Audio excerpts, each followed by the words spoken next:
आम्ही आज या ठिकाणी दापोडी पोलीस स्टेशनला भेट देण्यासाठी मी आमचे सहकारी इथले असतील आम्ही सर्वजण या ठिकाणी सविस्तर माहिती घेण्यासाठी आलो होतो.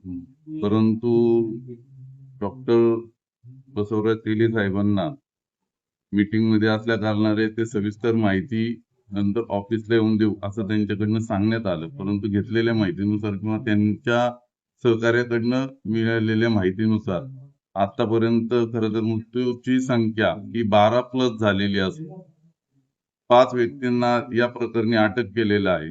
खरं तर आम्ही सर्वजण उद्या आम्ही सर्व शिवसैनिक पिंपरी चिंचवड शहर शिवसेनेच्या वतीने माननीय आयुक्त साहेबांना भेटून सदर प्रकरणाची सखोल चौकशी करून आरोपींना कडक कारवाई करावी याचं निवेदन आम्ही उद्या सर्वजण पोलीस आयुक्तांना देणार आहे. खरं तर अत्यंत लज्जास्पद गोष्ट आहे की गेल्या अनेक वर्ष कर्नल सिंग जो आरोपी आहे तो या ठिकाणी दारू व्यवसाय करतोय आणि त्याचं स्टेटमेंट असं आम्ही ऐकलंय की काहीतरी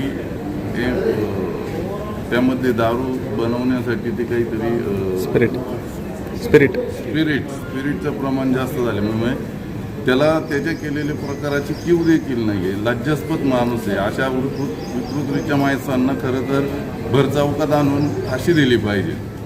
आज एक नाही तब्बल 12+ लोकांचा जीव या एका व्यक्तीमुळे गेलेला आहे. तो लज्जास्पद तोंडवर करून सांगतोय की स्पिरिटचं प्रमाण जास्त झाल्यामुळे हा सगळा प्रकार आता आपल्या पक्षीय भूमिका काय असणार?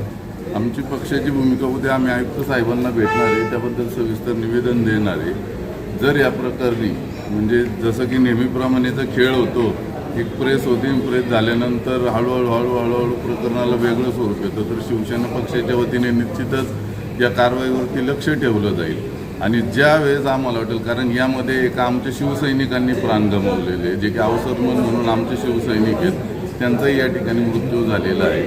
जर या प्रकरणाची सखोल चौकशी करून आरोपींना, आणि मी तर म्हणतो आरोपींना जर जो कोणी मदत करत असेल त्याच्यावरतीही कारवाई करण्यासाठी आम्ही उद्या आयुक्तांना भेटणार. या प्रकरणाची आयुक्तांनी स्वतः लक्ष देऊन सखोल चौकशी करावी आणि आरोपींना लवकरात लवकर कसा शिक्षा होईल यासाठी प्रयत्न करावा.